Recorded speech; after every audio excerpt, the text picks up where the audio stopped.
আজকের এই জামি মসজিদে উপস্থিত দৈবিক ইনায়াত করেছেন সে মহান মাহমুদের সুবিধা জ্ঞাপন করি আলহামদুলিল্লাহ। অতঃপর দুরূদ ও সালাম বর্ষিত হন আখির নবী ইমামুল মুত্তাকিন মাহশর মাঠে একমাত্র সুপারিশকারী প্রথম অনুমতি পাবেন তিনি হচ্ছেন মুহাম্মদ রাসূলুল্লাহ সাল্লাল্লাহু আলাইহি ওয়াসাল্লাম। আল্লাহুম্মা সাল্লি আলাইহি ওয়া বারিক আলাইহি। খুতবার আলোচ্য বিষয় হচ্ছে আল্লাহর ভয়ের মাধ্যমে জান্নাত লাভ। আল্লাহর ভয় এটি একটি গুরুত্বপূর্ণ বিষয়, যে বিষয়টির ভিতরে প্রত্যেকটি মানুষ নরনারীর মধ্যে আল্লাহভীতি থাকা প্রয়োজন। আল্লাহভীতি যেখানে থাকে না সেখানে পাপাচার, দুরাচার, অন্যায়, অবিচার সেখানে থেকেই থাকে। এই জন্য আল্লাহভীতি থাকা অতীব জরুরি। আল্লাহকে কেন ভয় করব? আমি যদি এই পৃথিবীতে আল্লাহকে ভয় না করি, তাহলে আল্লাহর ভয়াবহ শাস্তির সম্মুখীন আমাকে আপনাকে হতে হবে।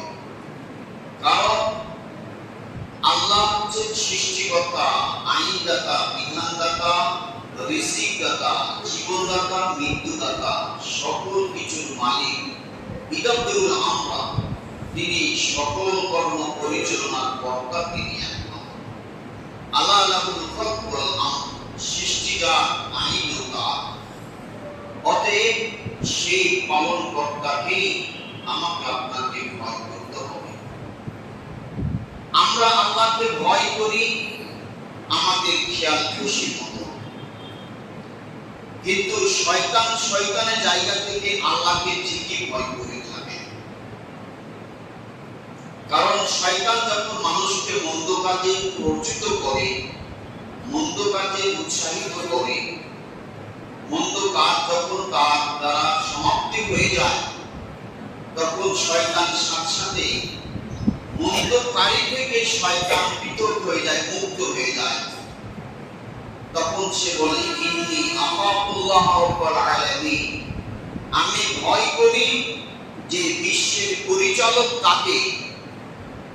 তাহলে শয়তান সবচেয়ে বেশি পরেশগার এই পৃথিবীতে, কারণ সে জানে যে আল্লাহকে ভয় না করলে আমার কোনো নিস্তার নেই।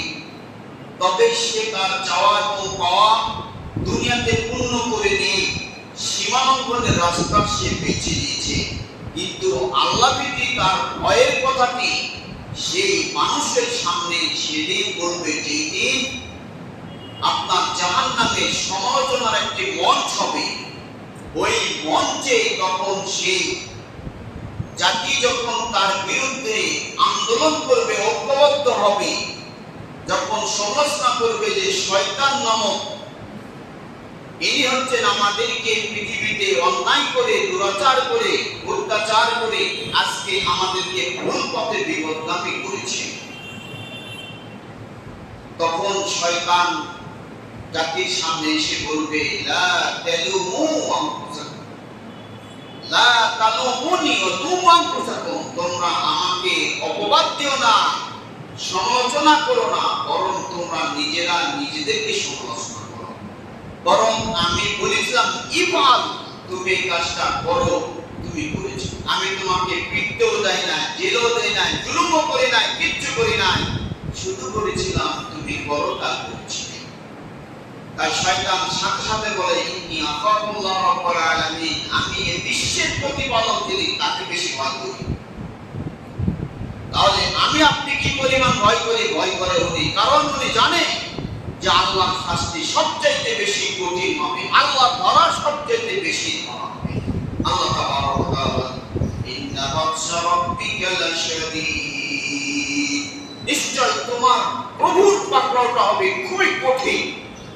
মানে এত কঠিন হবে যে কোনো মুক্তি পাবে না, কোনো টেলিফোন পাবে না, কোনো সহযোগিতা পাবে না, কোনো মুক্তির নিশানা পাবে না। আল্লাহর পাকড়াও হলো সবচেয়ে বেশি কঠিন হবে। কারণ কাল কিয়ামতের মাঠে আল্লাহ ভীতি যদি না থাকে, আল্লাহর ভয় যদি না থাকে, অম্মা মান খাফা মাকাম مقام ربه ونهى النفس عن الهوى فإن الجنة هي المأوى। যে ব্যক্তি আল্লাহ তাবারক ওয়া তাআলাকে ভয় করবে সেই ব্যক্তির জন্য কি রয়েছে? জান্নাত রয়েছে। নিজের আত্মাকে প্রবৃত্তি থেকে বিরত রাখবে, তাহলে বিরত রাখতে পারলেই সেই ব্যক্তির জন্য আল্লাহ তাবারক ওয়া তাআলা কি রেখেছেন? জান্নাত রেখেছেন। এরপরে আপনার আল্লাহ তাবারক ওয়া তাআলা কি বলে, মান খাফা মাকাম রাব্বিহি জান্নাতান, আর যে ব্যক্তি আল্লাহ তাবারক ওয়া তাআলাকে ভয় করবে তার জন্য দুটি জান্নাত রয়েছে। তাফসীর ইবনে কাসীর, তাফসীর সাআদী, এর ভিতরে ইকরামা এবং মুজাহিদ এবং আব্দুল্লাহ ইবনে আব্বাস রাইসুল মুফাসসিরিন তারা বর্ণনা করছেন যে তার জন্য ভয় করার জন্য দুইটি জান্নাত হবে।